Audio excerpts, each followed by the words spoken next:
Previously on Robbery, Inc. I got a phone call from the bank, and they said, come over here immediately.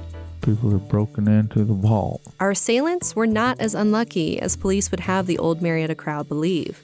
After stealing more than $22,000 in cash and checks, 3 men and 1 mystery woman were on the run. Went over there, and sure enough, walked in and found what was going on, that they had gone into our safe deposit box, went up under the bank building, came up in the middle of that vault, dynamite, and blew a hole in the floor and came up that way. Thanks to eyewitness testimony, FBI agents were able to create composite sketches and use photos to identify our unknown burglars.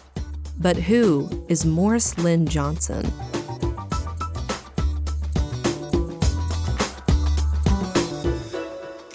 Have you ever heard the name Morris Lynn Johnson? Have you ever heard that name? Morris Lynn Johnson? Mm-hmm. Oh, what was his title? Well, apparently that's the man who robbed the bank. I didn't know that. Yeah. I was just curious to know if maybe the community was familiar with his name. No, they wouldn't know. Okay. I did not. Morris Lynn Johnson. Morris Lynn Johnson. I'd never heard that name before. Well, do you mind if I tell you a little bit about Morris Lynn? I would love to hear Okay.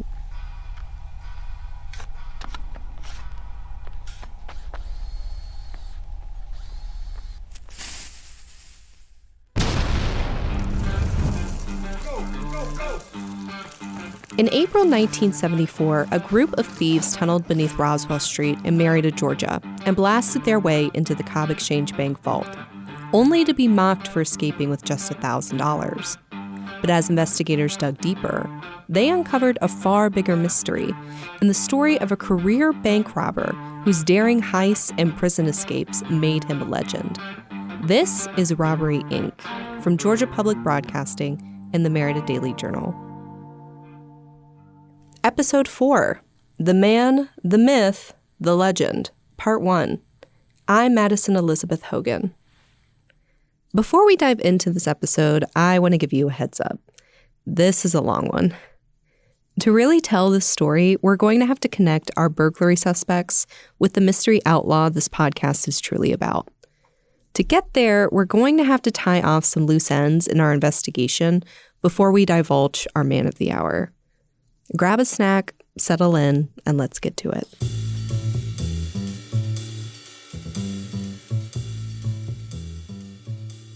We last left off discussing the suspects from the Cobb Exchange Bank burglary. Within a week of their investigation, Marietta police and the FBI had identified 3 major suspects in the case. Mr. Murphy, the renter of the would-be hair salon. An anxious middle-aged man we've been calling man number 2, and a younger, muscular man we've dubbed man number 3. Mr. Murphy, man number 2, and man number 3 were believed to be responsible for digging the tunnel under Roswell Street and up into the safety deposit vault of the Cobb Exchange. Through their investigation, police also discovered a suspect named Leslie Ray, who was the registered owner of the blue 1967 Chevy Impala. The car was often seen parked at the Cobb County Emergency Aid Building in connection with the 3 men and the burglary.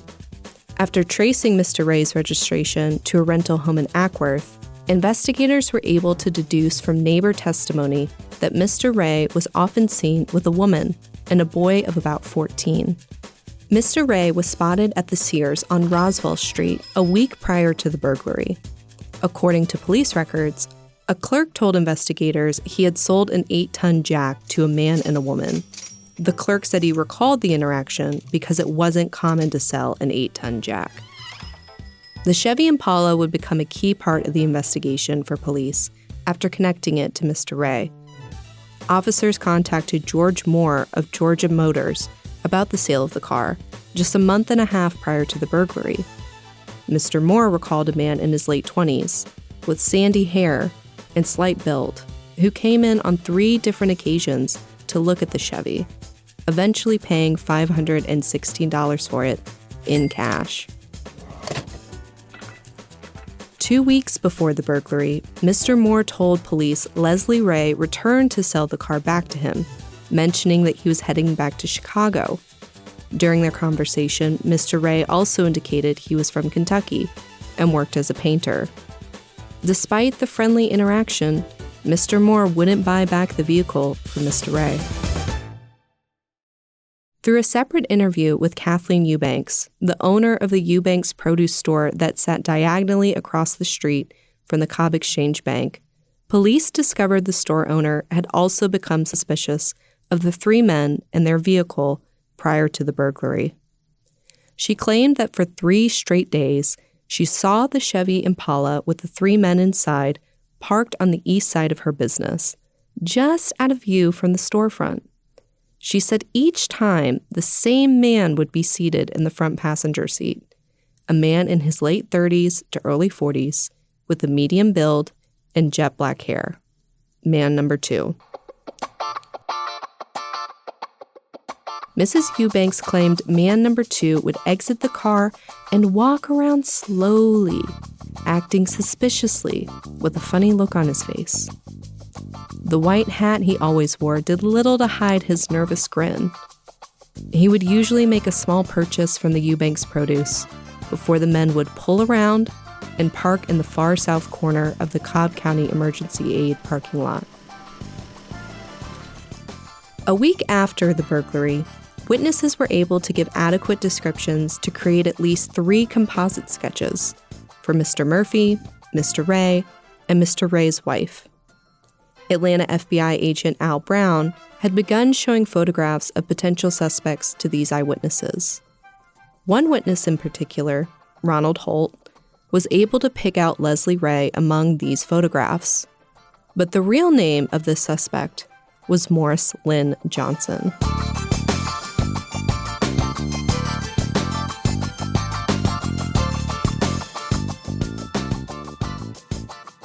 In the Merida police reports, officers described Morris Lynn Johnson as a prime suspect who was known to have been in the area recently.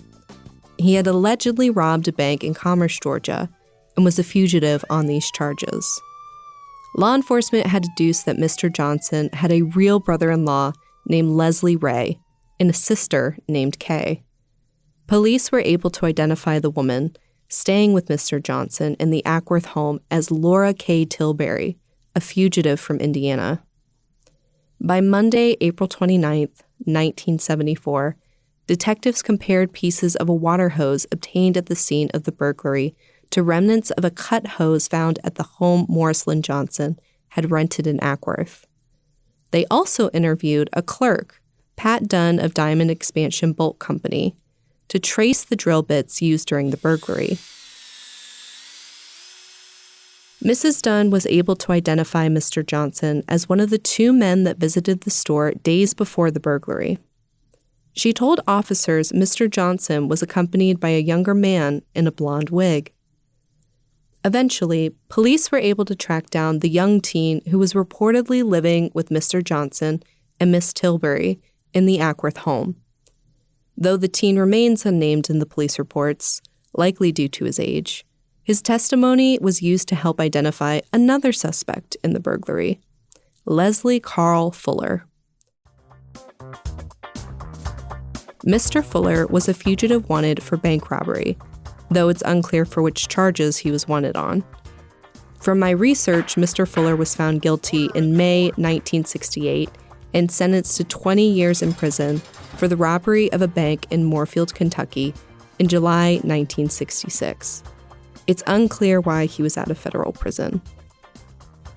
After tracing Mr. Murphy's false address to a vacant lot in Decatur, Georgia, police were able to connect a nearby convict in the area who owned a blue pickup truck used to haul boxes from the Acon Box Company.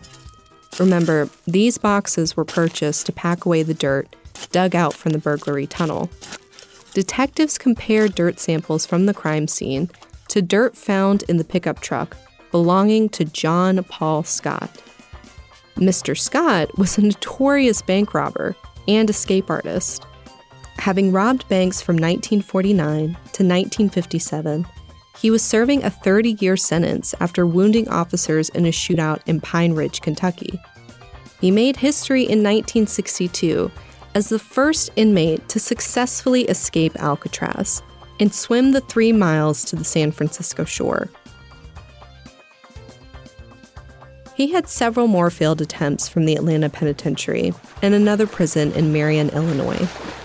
It's unclear if he was out on parole or if he had escaped federal prison when he assisted in the Cobb Exchange Bank burglary. From the investigation and eyewitness testimony, law enforcement were finally able to identify the suspects in the burglary.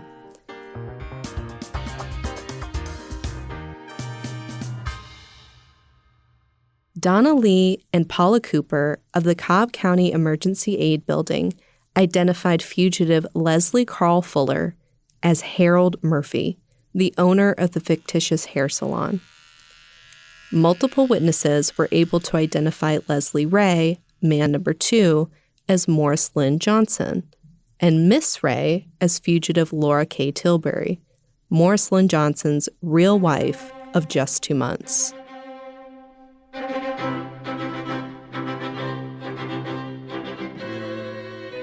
Man number 3 remains a mystery. Given that John Paul Scott was an established convict with an extensive record, I doubt he's the third man we're looking for. His age and physical description don't match up. If anything, he most likely aided and abetted these men during the planning phase, helping them gather materials in his truck for a cut of the job. My hunch is man number 3 is actually the teenager who was seen living with Morris Lynn and Laura K. Johnson in the Ackworth home. He's the closest suspect in age to the man described with Leslie Carl Fuller and Morris Lynn Johnson at the scene of the crime. He was noted to be in disguise like Morris Lynn, donning wigs and hats during his interactions with eyewitnesses.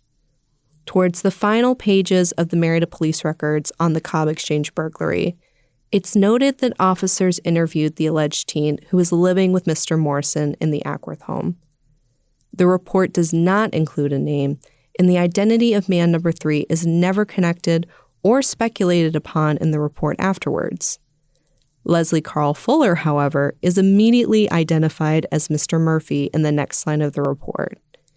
Again, this leads me to believe the third man is our teen suspect, who was able to give police Mr. Fuller's identity. Let's pause for a second. I know with all these names, aliases, and connections, this can get a little confusing. It is for me. So let's recap with who our suspects are. Mr. Murphy, the older gentleman often seen in mismatched suits, who claimed to be opening a hair salon in the basement of the Cobb County Emergency Aid Building, was none other than Leslie Carl Fuller. Fuller was a convicted felon who was serving time in federal prison for robbing a bank in Moorfield, Kentucky. He was sentenced to 20 years in 1968, so we have no idea why he was out of prison, whether he had escaped or been out on parole. Man number 2, the brunette with a nervous demeanor in his mid-30s, who often wore a hat or a black wig, was also Leslie Ray, the registered owner of the blue Chevy Impala and the renter of the home in Ackworth. Leslie Ray was an alias used by Morris Lynn Johnson, a fugitive bank robber who was on the lam after violating his parole and evading charges for a burglary just a few months prior in Commerce, Georgia. Kay Ray, the woman often seen and living with Morris Lynn Johnson around the time of the burglary, was an alias for Laura K. Tilbury, also known by her married name, Laura K. Johnson. She was also a fugitive for charges in Indiana and had married Morris Lynn just 2 months prior to the burglary in Indianapolis. J. Paul Scott was a known bank robber whose blue Chevy pickup truck, not to be confused with the blue Chevy Impala, was used for hauling of materials and dirt during the burglary. Man number 3 is unknown to us, but possibly the male teen living with the Johnsons in Ackworth. Leslie Carl Fuller, J. Paul Scott, Laura K. Johnson, and Morris Lynn Johnson. It's Colonel Mustard in the library with the candlestick. I'm just kidding.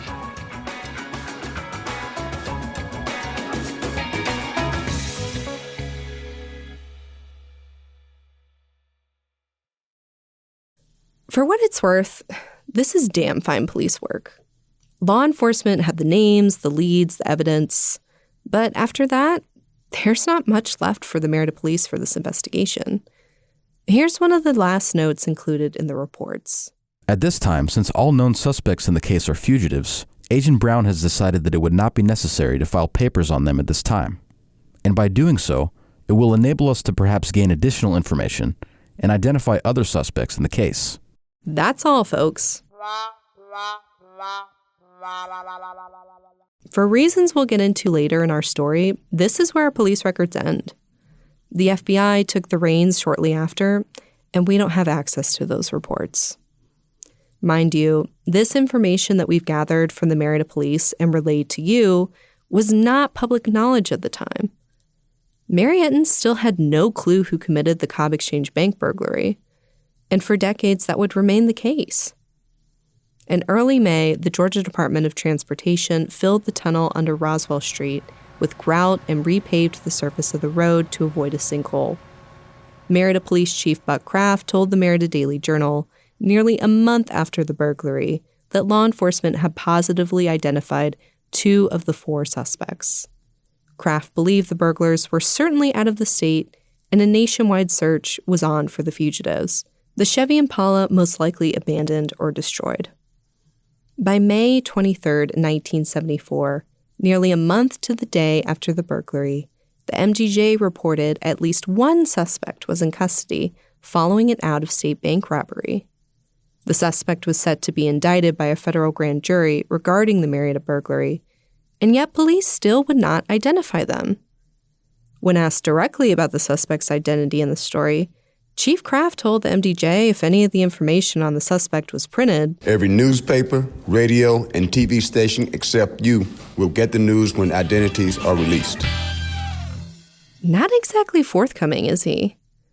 Even after a month-long investigation, countless evidence, and a suspect in custody, local law enforcement were unwilling to divulge any details to the public regarding the burglary. I can tell you as an experienced crime journalist, this is the old song and dance. The relationship between a local news outlet and their respective law enforcement is a fine balance.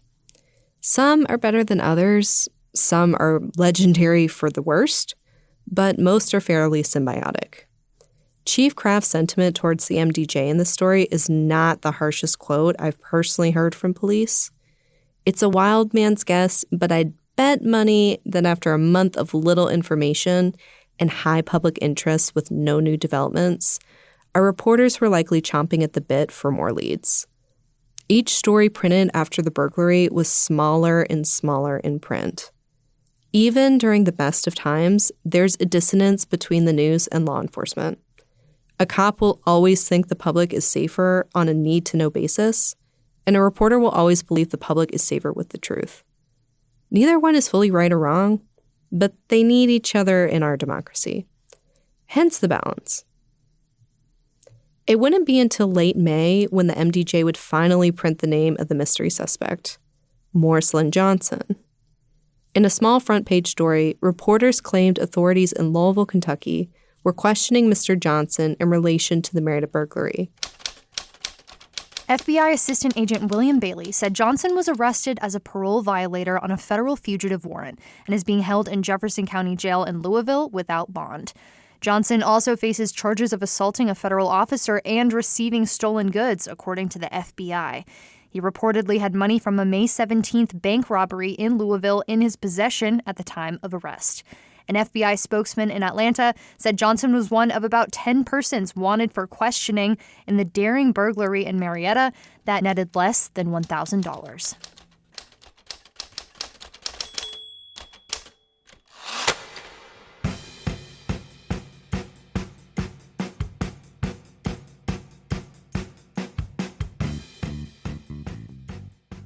But we know from police reports that our burglars made off with much more than $1,000, more like $22,000. Again, this goes back to that balance I was talking about. Why Merida police refuse to acknowledge the actual stolen amount of the burglary is just as much a mystery to me as anything else we've talked about in this podcast. I can't really wrap my head around it. While one could argue the police didn't want to divulge details during an active investigation, it's clear from reports that by May 6, the Merida police were no longer actively investigating. They had handed the investigation off to the big boys at the Atlanta FBI office. Also, I fail to see how the dollar amount is sensitive information, given they told reporters on day one that $1,000 was stolen. Again, going off the reporter gut, I don't think they wanted to bust the gag.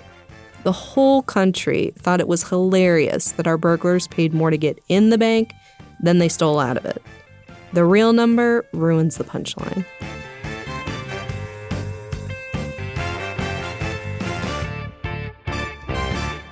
MDJ columnist Bill Kenny would finally report the true amount of money stolen from the Cobb Exchange in an op-ed published on May 27, 1974.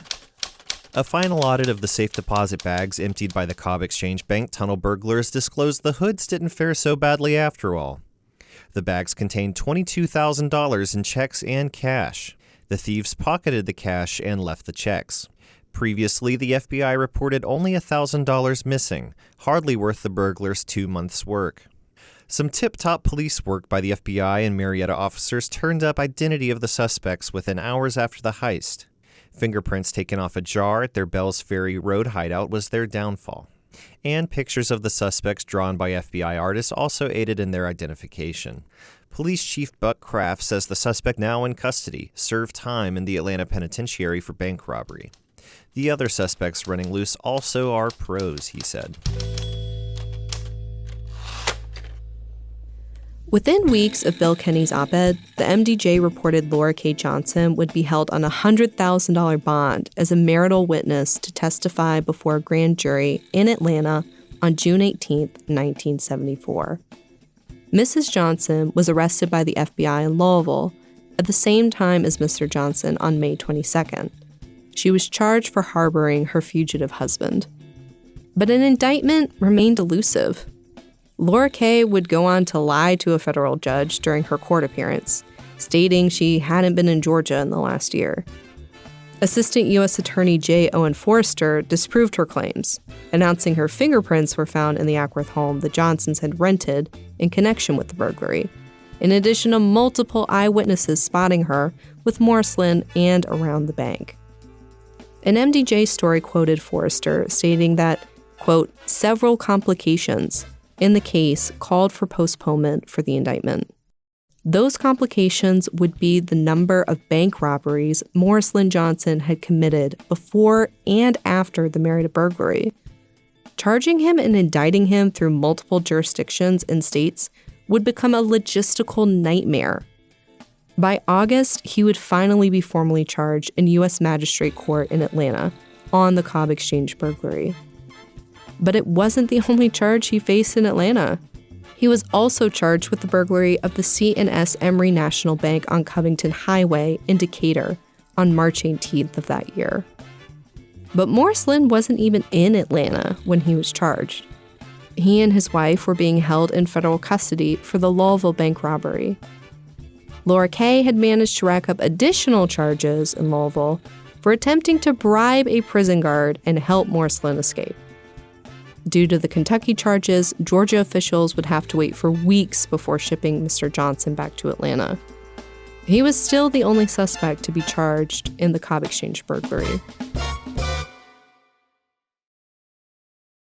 By New Year's Eve of 1974, there was still little to no developments for the public. Local readers of the MDJ voted and ranked the burglary as the fifth most important news event for the year. Mind you, this is in between Watergate, the Vietnam War, the inflation, everything that was happening in the 70s. This was the fifth most important story of the year. It would fall behind three political stories and the June kidnapping of a 3-year-old boy who was abducted from Kmart just a stone's throw away from the Cobb Exchange Bank on Roswell Street. He was found days later in a Sears in Richmond, Virginia, unharmed. Reporters and readers wouldn't get another update on the Cobb Exchange Bank burglary for almost a year and a half. By then, nearly 2 years had passed since our assailants dug 135 feet under Roswell Street into the safety deposit vault. But it wasn't the long-awaited trial or even the announcement of more suspects found. Quite the opposite, actually. Here's what staff writer Bob Roontree wrote on the front page of the MDJ on May 25th, 1976. One of the men accused of digging a tunnel to burglarize Marietta's Cobb Exchange Bank in 1974 has been placed on the FBI's 10 Most Wanted list, the agency announced today. Morris Lynn Johnson, age 39, escaped from the Atlanta U.S. Penitentiary in October while awaiting trial for the bank burglary and an unrelated DeKalb County bank robbery, and has been a fugitive ever since, the FBI said. Authorities said Johnson is the only prisoner in the penitentiary's history to have escaped twice from inside the walls of the prison. His previous escape was about 10 years ago, authorities said. At the time of his escape, 2 months later from the Atlanta prison, Johnson was serving time for a conviction in Louisville, Kentucky, for bank robbery and assault on an FBI agent when apprehended. The FBI said Johnson made the 10 Most Wanted list because he is believed armed with automatic weapons and should be considered extremely dangerous. The FBI said he used an automatic weapon in the DeKalb holdup. Other contributing factors, the agency said, are the 2 successful escapes, the felony background, and the fact that he has been a fugitive for more than 7 months.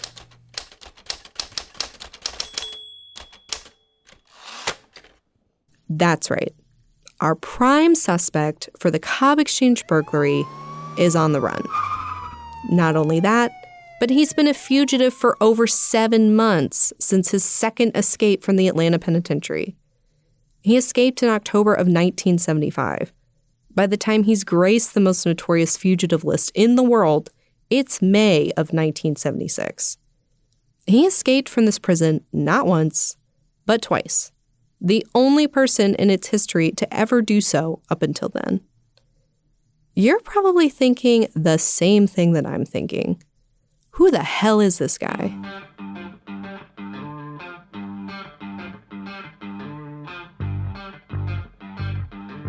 On the next episode of Robbery, Inc. Johnson is described as being 6 foot tall with a medium build, brown hair, blue eyes, and 4 tattoos. The duo managed to scale the 40-foot prison wall using bed sheets and scraps for a makeshift ladder during a rainstorm. Prison guards and other inmates were none the wiser, busy watching a movie while the pair made their escape. Robbery, Inc. is a production of Georgia Public Broadcasting and the Marietta Daily Journal. Robbery, Inc. is written and hosted by Madison Elizabeth Hogan. I'm on Instagram at Madison Elizabeth Hogan. This podcast was produced and edited by GPB's podcast team of Jeremy Powell, Jake Cook, and Mark Davenport.